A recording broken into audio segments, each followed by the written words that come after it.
No es habitual ver a un rey abdicar voluntariamente de su trono y lo mismo ocurre con los campeones de la UFC, quienes, una vez conseguido el título, luchan con uñas y dientes para mantener el cinturón el mayor tiempo posible. Sin embargo, a lo largo de la historia ha habido peleadores que, al igual que Frodo lanzando el anillo al monte del destino o Harry rompiendo la varita de Saúco, se desprendieron voluntariamente del bien más preciado de la UFC. Y es en este vídeo donde vamos a ver a 6 campeones que renunciaron al título. Y sin más dilación, bienvenido al canal si esta es tu primera vez. Si ya eres un habitual, espero que estés suscrito y recuerda que tenemos abiertas las membresías por si quieres más contenido. Y ahora sí que sí, comenzamos.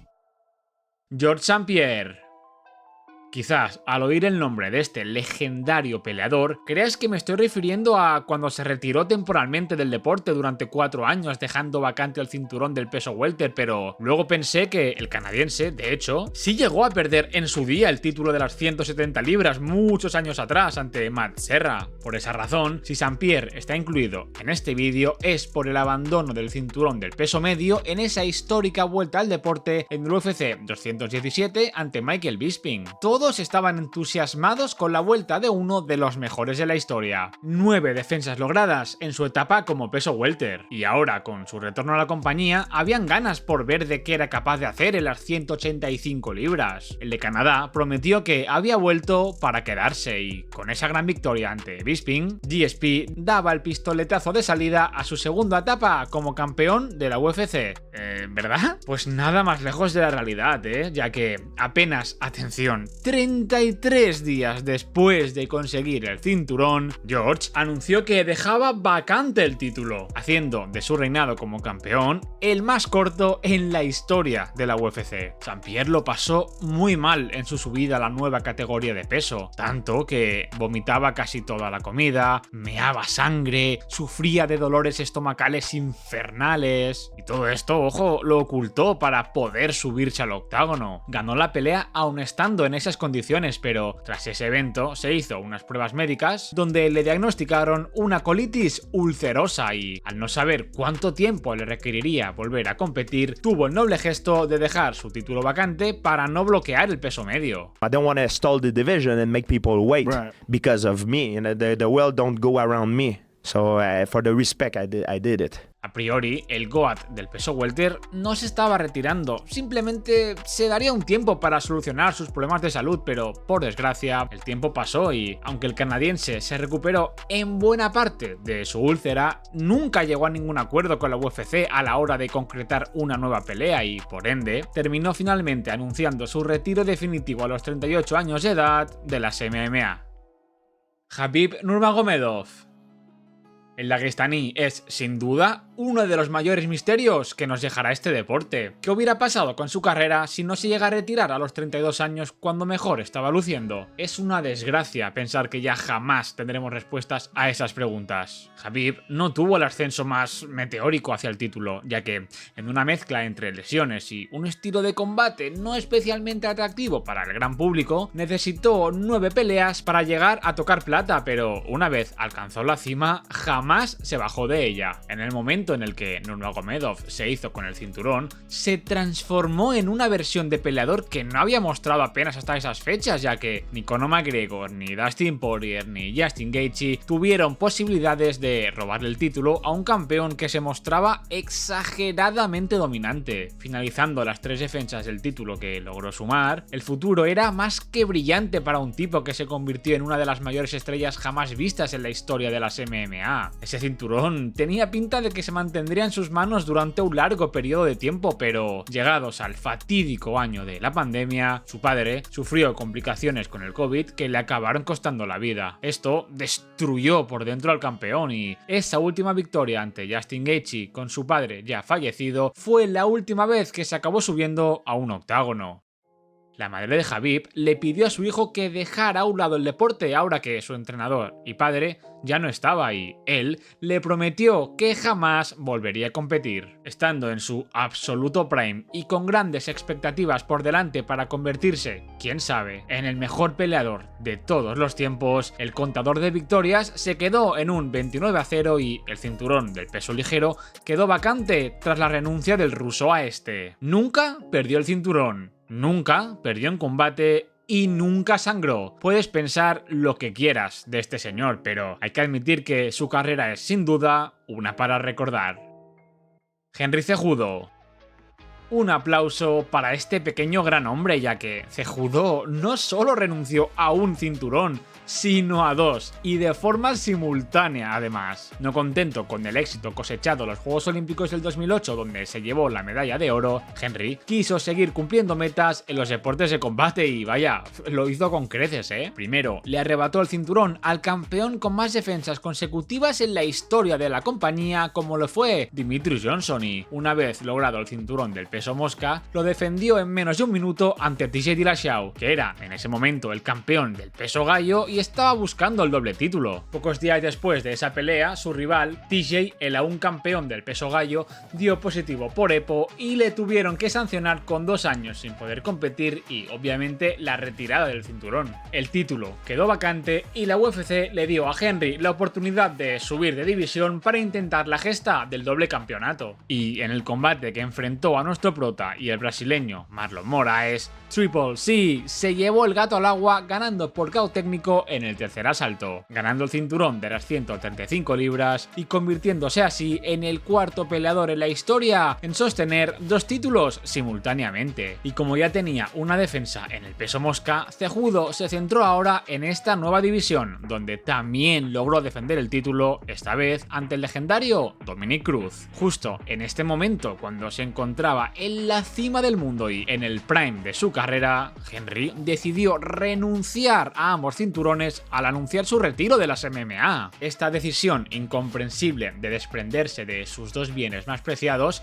sorprendió a todos, pero oye, el tipo decidió retirarse en la cima, bravo por él, ¿no? Bueno, si visteis mi vídeo de 6 peleadores que malgastaron su prime, ya sabéis realmente las razones por las cuales Cejudo renunció voluntariamente a sus 2 coronas. Nunca perdió ninguno de sus títulos dentro del octágono, eso es cierto, pero quizás perdió algo más importante: 3 años de su prime como atleta que lo hubieran podido aupar hasta los puestos más altos en el ranking de los GOATs de la UFC. Frank Shamrock. Que todavía no se haya hecho una película sobre la vida de este hombre es una ofensa para el mundo de las MMA. Su familia se desprendió de él cuando era muy joven y fue acogido por los Shamrock. Pasó hasta 3 años y medio en prisión por ser un jodido liante. Tuvo su primera pelea profesional tras pocos meses de entrenamiento ante el experimentadísimo Bas Rutten y el tío va y le gana. Frank tuvo una vida tumultuosa antes de llegar a la UFC, pero cuando aterrizó en la compañía estadounidense lo hizo cuando ésta se encontraba en la peor situación económica y social de su historia. En su pelea de debut, Frank compitió por el cinturón inaugural del peso semipesado y se hizo con él a los 16 segundos por sumisión. Pocos meses después, en su primera defensa, le costó un poco más hacerse con la victoria, ya que venció a su rival en 22 segundos con este tremendo slam que dejó a su rival completamente petrificado. El ruso sufrió una rotura de clavícula y la fractura de la vértebra C5, lesiones de las cuales no se recuperó y jamás pudo volver a competir. Frank era el mayor talento de toda la compañía y él, al ser consciente de ello, no estaba del todo a gusto en una organización que claramente iba de cabeza hacia la bancarrota. Por esa razón, tras defender por tercera vez su cinturón, le hizo firmar a su abogado un acuerdo con la UFC para que, de defender una cuarta vez el título ante Tito Ortiz, la compañía le dejara irse de ahí. Dicho y hecho, en uno de los mejores combates en la década de los 90 en la UFC, Shamrock ganó el duelo y sumó su cuarta defensa del cinturón de las 205 libras y, atención, porque tras terminar la pelea, anunció esto. You know, I'm good right now, just retiring my belt. I think I'm gonna leave this belt in the ring here for the next crew to pick up and retire my title tonight. Así se despidió de la UFC el primer campeón del peso semipesado de su historia. Una figura demasiado grande para estar compitiendo en una empresa tan pequeña. Muchos años han pasado, pero a la hora de hablar de los GOATs de la UFC sería muy injusto no tener una mención honorífica para la leyenda de Frank Shamrock. Jon Jones.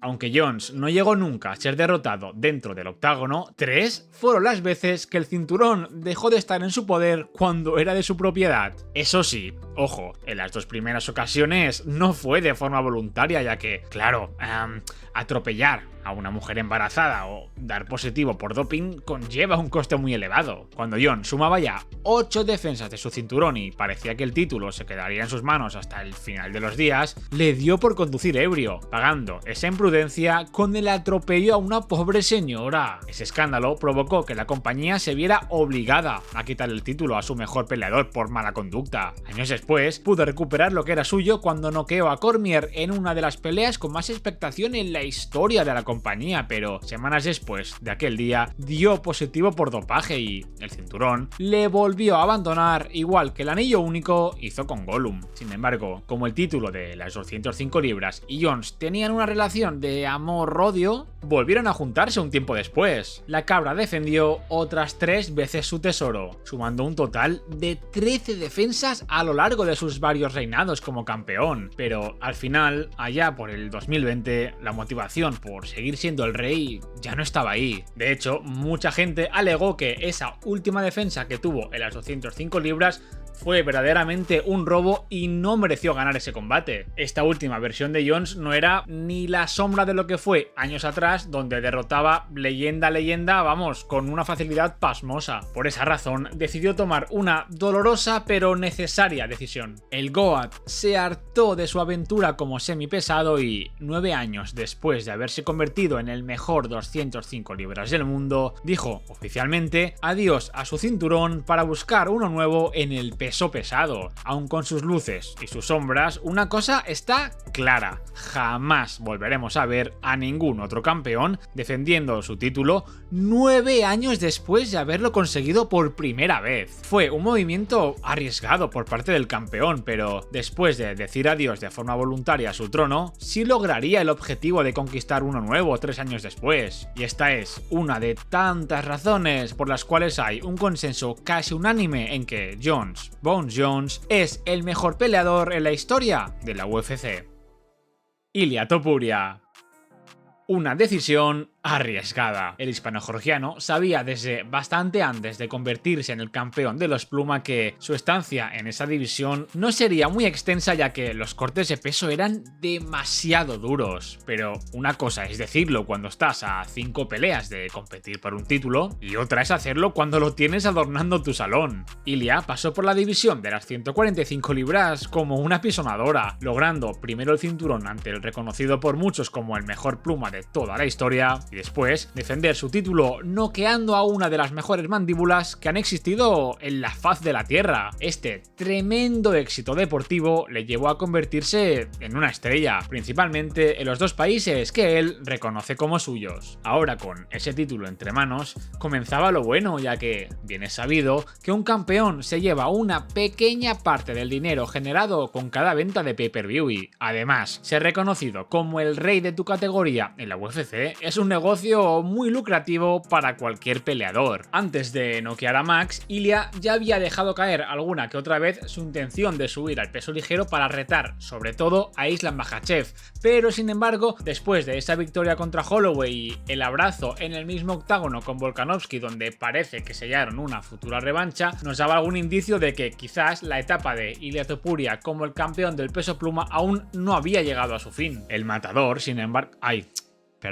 The Legend, sin embargo...